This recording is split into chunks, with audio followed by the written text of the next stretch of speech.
On today's show, the Cavs acquiring Peyton Watson was their big splash of the offseason. But what exactly should Cleveland be expecting from him? Well, I brought in an expert to tell you exactly that and so much more on this edition of Locked On Cavs.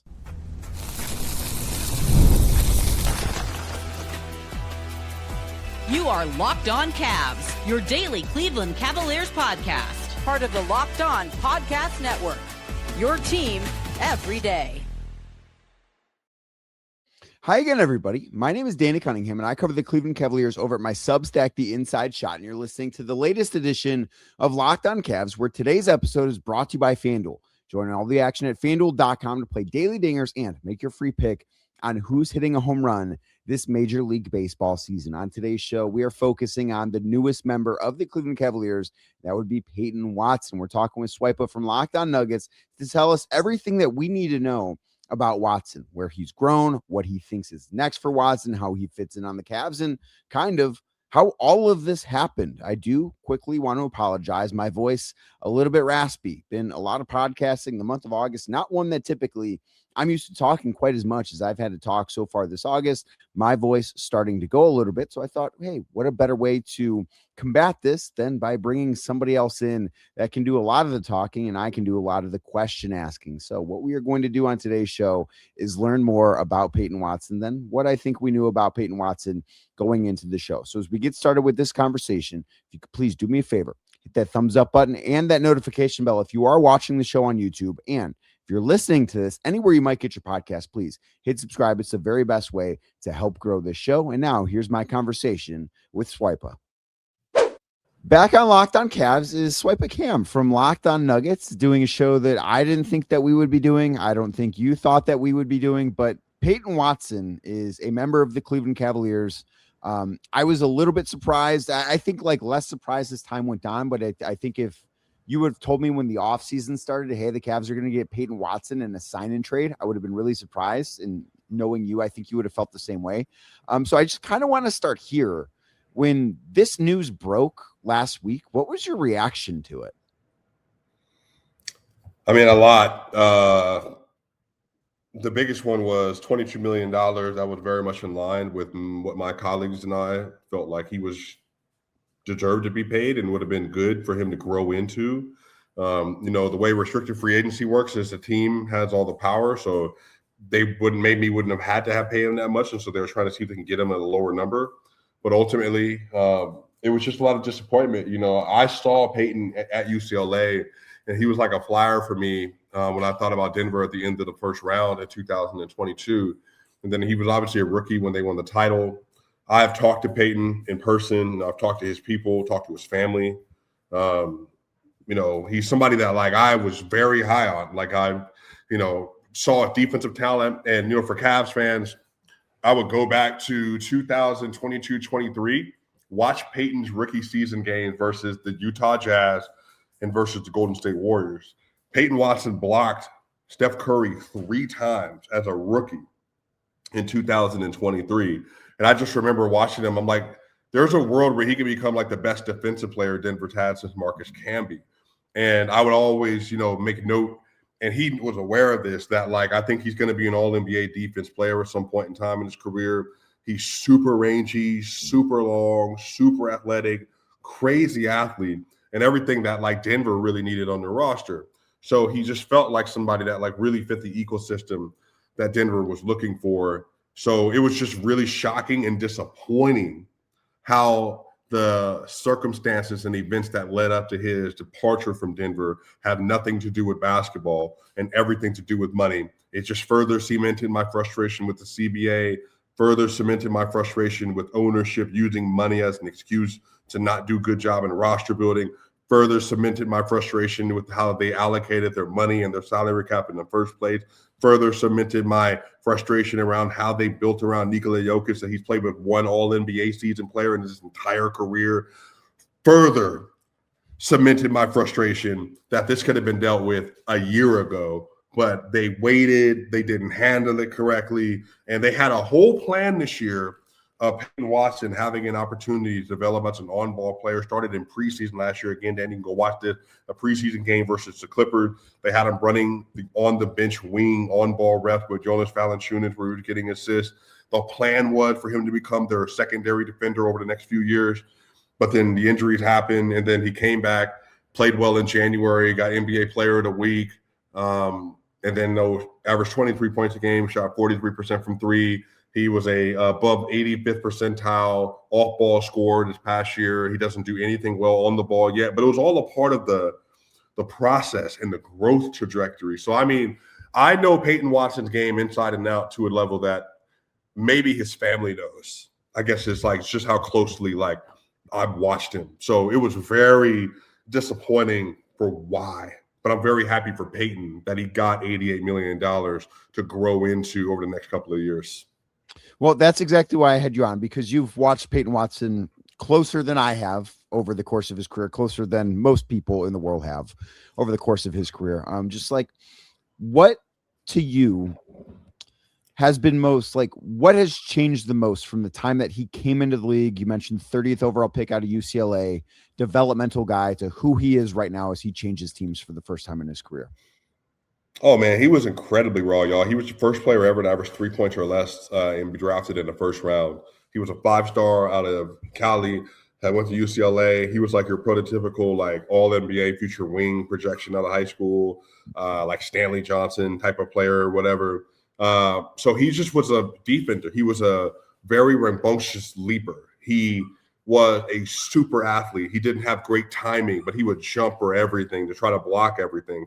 He just fought to try to be as in good of defensive position as possible. And so a lot of this was he just didn't have any, and I mean any, skill development. And he didn't play as a rookie championship, barely played his second year, didn't play in the playoff because he was a liability for real. He was getting less minutes than Justin Holiday was in that playoff run. And then the next year versus the Clippers and the Thunder, he played more, but he couldn't play because he was a liability offensively and couldn't shoot.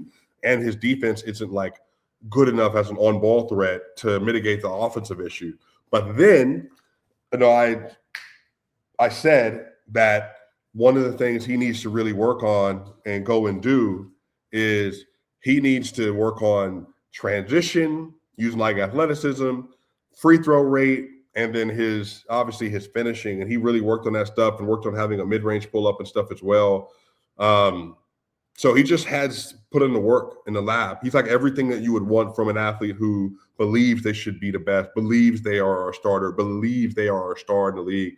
And he did everything to build his game to that point. And again, he's only 23. So the thing I would remind people when they're watching him play next year and they see you're going to go through halfway through the season, Danny, you're going to the synergy numbers are saying that, man, he's just he's a few steps away. He's raw. You're getting good production. The on-off might not be great. Who knows? The lineup data might not be great. But I think that's what I'm saying. He is still 2 years away from really blossoming into what he's going to be because he's only 23. But I think the $22 million a year is going to give him the freedom to be able to work through that. Now, he has to stay healthy. He's had lower body injuries in 2 straight years. He had 2 lower body injuries that took him out of a full 12 weeks of basketball, basically.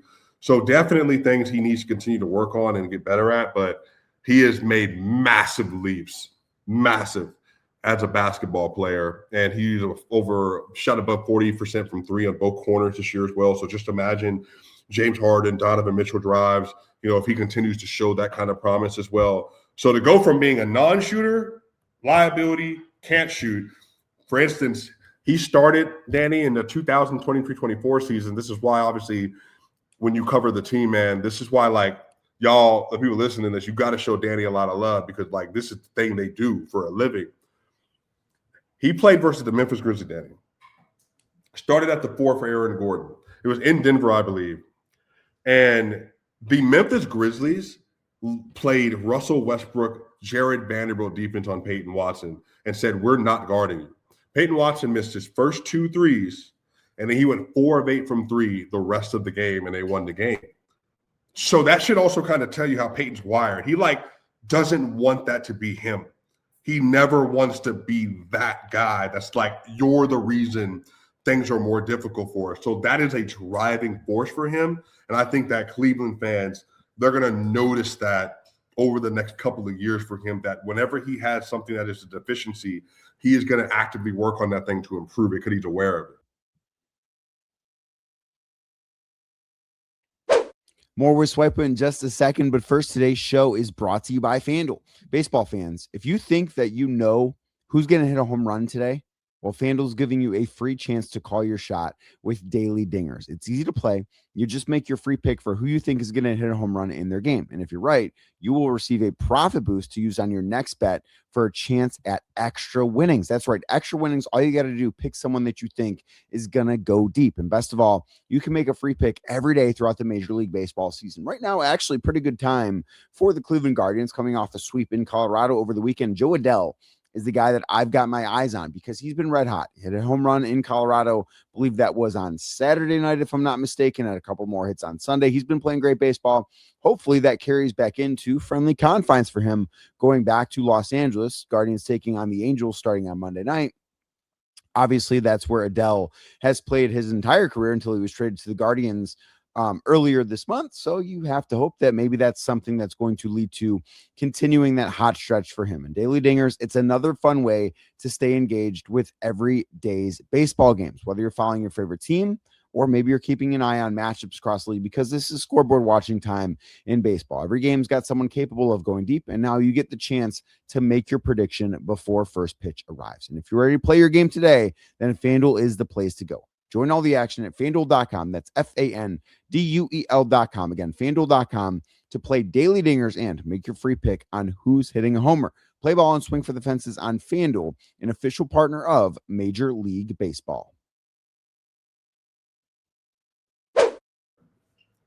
Yeah, plus 28 in that game too, in a win that was in Denver, as you mentioned. And you said what he's going to be in a couple of years. And I do think that's how the Cavs are looking at this thing, that they're looking at Peyton Watson as somebody that gives them, I don't know how much they're going to be a better basketball team on opening night because of Peyton Watson, but they think that they can be a better basketball team later on this season when they get to April and May down the line with this team. What do you think the ceiling for Peyton Watson as a basketball player is? Yeah, I mean, he's an all-star player at his peak, right? Like, he's a traditional Paul George kind of wing, not quite as good, but like, he's one of those guys that, like, hey, he's one of the 2 or 3 best players in their team, maybe the second best player, and he's helping us win games. He's helping us meet the playoffs. He's probably never going to be a top-end player that's like a driving force behind multiple playoff series, but he's going to be a player that plays well in multiple playoff series on a run, a player that makes a difference in a game 5 and a game 6 that helps you win that series. And I think that's the kind of skill set he has. I used to joke that he was 1999 Kobe because that's like kind of the raw, like, athleticism that he played with.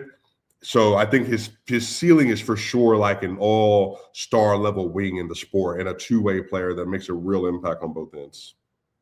How do you think he fits in with the Cavs, with what the Cavs have from a roster standpoint right now? James Harden, Donovan Mitchell, Evan Mobley, Jared Allen. Like, my assumption, I think this is fair considering they're paying him $22 million a year, is that he's going to be that 5th starter with that group. What do you think of his fit in Cleveland? So he is going to be a really good off-ball player for James Harden and Donovan. That's the first thing. Defensively, Peyton Watson, Evan Mobley, and Jared Allen is going to give you one of the longest 3-through-5 combinations in the NBA. And I think that's going to aid both of them defensively. So when you play versus the New York Knicks, you should have him and Jalen Tyson should be able to offer some wing defense. That's going to really help them make a noticeable difference defensively, especially playing off the ball. He's somebody that can really interject himself in passing lanes. And also, he's somebody who can utilize his athleticism at the rim as well. So if somebody does drive by James Harden or Donovan Mitchell, and then Evan Mobley is locked into a corner and Jared's like in a pick and roll and he's out of us, he kind of has to play high for a pick and pop. Peyton is your third defender that could come over and really do some rim protection as well. I will say, Peyton does want to be the man, though, at some point. I think that's a very clear thing, and I think that's a good thing. I think you should want players that are like that. So I think he's going to be okay, obviously, with playing off the ball. but there will be, a point in time, I do think, where he wants to be considered more than just like, I'm playing off of Harden, I'm playing off of Mitchell, but like, this is my team, into some sense as well. And he's not somebody that has had a lot of playoff experience or playoff success. Now, he's been in the playoffs every year because obviously Denver plays a lot, but he's not had a ton of postseason minutes. What about his game makes you think that that'll translate really well to when things change? Because it's a different sport, as you know as well as anybody. It's a different sport when you get to especially the second, third, fourth round of the playoffs. Yeah, man, he is not. Do not expect lockdown on ball defense from him. That is not what he does yet. He's a very slight. He can get bullied. Like Anthony Edwards was a horrible matchup for him. He can meet at the rim, but he could not stay in front. And if you bump him shoulder to shoulder, he could have some difficulty. Now, Jalen Brunson is a guy that I think he'll be able to defend, with that shifty, herky-jerky stuff. I think that's going to be a matchup that he'll find favor in. But if you're playing versus like Jason Tatum and all that, he actually's done a good job versus JT. JT might bail him out with his shot selection, like meaning shooting threes and all that stuff. But he did a great job on Jaylen Brown, y'all. Like, you want to talk about like this last year, go watch the January game. Peyton Watson at 34 points, maybe 35 points versus Boston, and he made 7 threes in that game. He played really good defense on JB. When it comes to like Kevin Durant, Jaylen Brown, Jason Tatum, those kind of players, that's his matchup. Go get him. But like Anthony Edwards, Luka, those kind of players, he does not have the strength yet. Maybe as he grows into his man body, like when he's 25, 26. Right now, though, he is best served as an off-ball defender on a more consistent basis. So I think in the playoff setting, he is going to have to be able to be a premium off-ball shooter and a premium wing rim protector, similar in the vein of Derek White. Now, he also can be a good tertiary ball handler for you all, because obviously you got Harden and you got Mitchell. He can maybe be your third best ball handler in your rotation, and you feel pretty confident about that. But again, he also is not super refined with that. So what you're going to need is Peyton Watson. Can we get 65, 75 games this next year where you can work it out? And then you'll have more confidence in him, and Kenny can trust him to deploy him a little bit more as a player that's actually involved in the game plan more consistently than not. And that's going to be the next step of his development. What else do you think is next? Like, what is the next thing for him that pops from a skill set standpoint? Yeah, I mean, it's just the on-ball playmaking stuff. He has the chops for it. He has the vision to pass. Not a great passer yet. Has the vision and skills to be a scorer. Not a great scorer yet. Is, just not somebody that's able to do it. But you look at his highlights, you go to Synergy, you go to YouTube and pull up Peyton Watson highlights, you're going to see there's a lot of bag work in here. There's a play where he left Cooper Flagg in the dust last year on a heady cross swing dunk. So he dunked on Chet Holmgren as well off of Jokic. They run that horn. He sets a back screen. So just imagine this is James Harden, little dump off pass. Peyton Watson gets that ball, them 2 steps, move, get out of the way. So I think off the ball, you can see a lot of his value. But on the ball, for sure, it's going to be like, can you become like an actual like threat on the ball, where it's not just, all right, Peyton has the ball, good, our defense won. But now it's like Peyton has the ball, collapse and contain as much as possible. That's the real big step for him. A few more things to get to with Swipa in just a second, but first, today's show, it's brought to you by Odoo. Running a business, it shouldn't feel like you're trying to connect a bunch of systems that were never really designed to work together, right? You've got one app for accounting. You have a different app for inventory. You have another app for sales. You've got another app for marketing, right? You need all of those things to make your business work. And somehow none of those things talk to each other. That doesn't sound ideal to me. Well, that's exactly where Odoo comes in, because Odoo is an all-in-one business management software that brings every part of your business together in one powerful platform. Sales, accounting, inventory, marketing, all those things that you need to make your business boom, it's going to work together in one place. Odoo is one platform to manage, grow, and scale your business, because you should be focusing on building the business, not making sure all these things work. That's exactly what Odoo is going to help you do. The best organizations, they know that success, it's not just about talent. It's about having everyone working towards the same goal. It's true in sports, just like it's true in business. So great organizations, they win because operations matter, right? We talk about the Denver Nuggets on this show because they allowed Peyton Watson to come over to the Cleveland Cavaliers. Their organization, is that working right now? Are their operations as sound as they could be? I think we could say the Cavs have good operations right now. Now, I don't know exactly how that fits into your business, but your business can have great operations if you have Odoo. You can try it for free today at odoo.com. That's odoo.com. Again, odoo.com, odoo.com/lockdown, LOCKEDON. One more time, odoo.com/lockdown. You mentioned earlier, talking to him, and I'm curious from your perspective, what's he like as a guy in the locker room? Like, what do his teammates say about him? Because I think so much of this focus, and rightfully so, like this stuff all is about what happens on the floor, but I think the stuff that happens in the locker room, like who people are, matters too in a way that we can't necessarily quantify. But like, what organizationally, what did Denver think of him? Well, I can tell you Jokic liked him. And I can't say that about many people, but not that he doesn't like him. You just don't know. Jokic, he liked him. Jokic and Peyton Watson did a commercial together when Jokic was on his way to winning that title and Peyton Watson was a rookie. And you can go look that up on YouTube as well. It was a hotel commercial. And Peyton was like walking around. I think it was a little pony, and like you could just see their interaction. You remember that commercial? I remember, yes, bringing up I didn't at the time, like I didn't know who Peyton Watson was at the time, last pick in the first round. I remember the pony part of it. Like when you said it, there was a pony and it's like, oh, I remembered that. I remember a pony in a hotel. Yes. Yeah. So that just shows like Jokic just wouldn't say that, he has a shoe deal that he has for 361 that also Aaron Gordon has for 361. Aaron Gordon went to go see him in Serbia. Jamal Murray pulled up on Jokic at the Euro tournament. Like Christian Brown and Jokic like each other. So like, who the guys are that Jokic likes, and people on the Nuggets liked him. So I would say he's a funny, good, down-to-earth dude, but also like he also is a little flashy. You know what I mean? He's like a California kid, like a lot of California kids. He wants to put on. I also like to put on, as y'all know. I like to get dressed as well.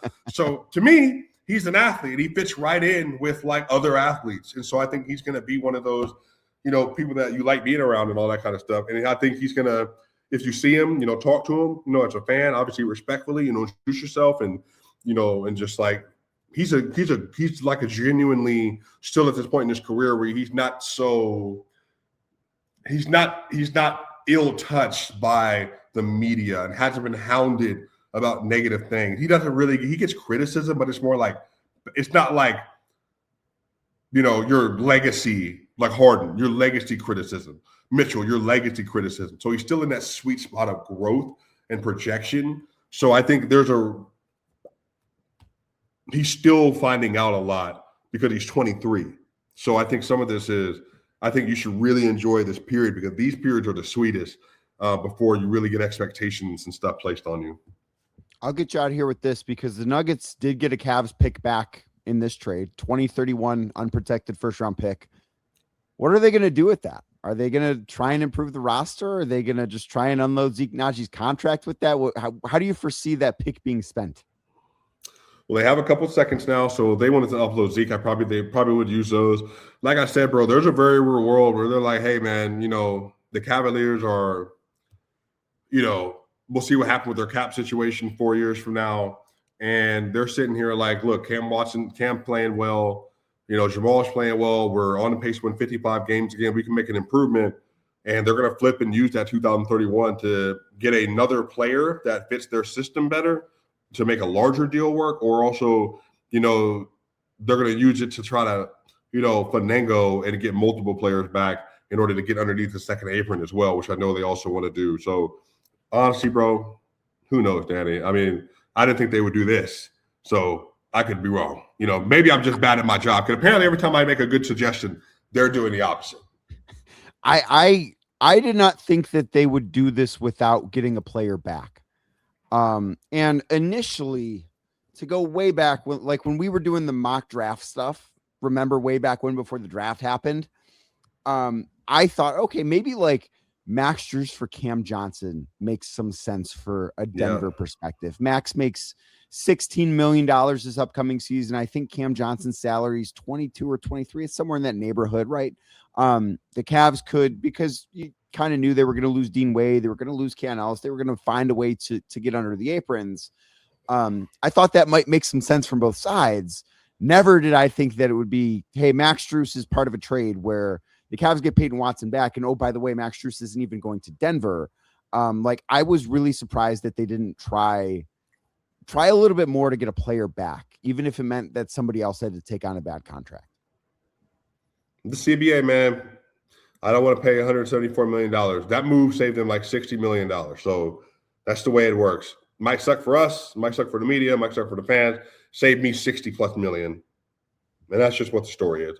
There's no way to work around it, y'all. It's complete and total evasion of the second apron. That's what it is. Yeah.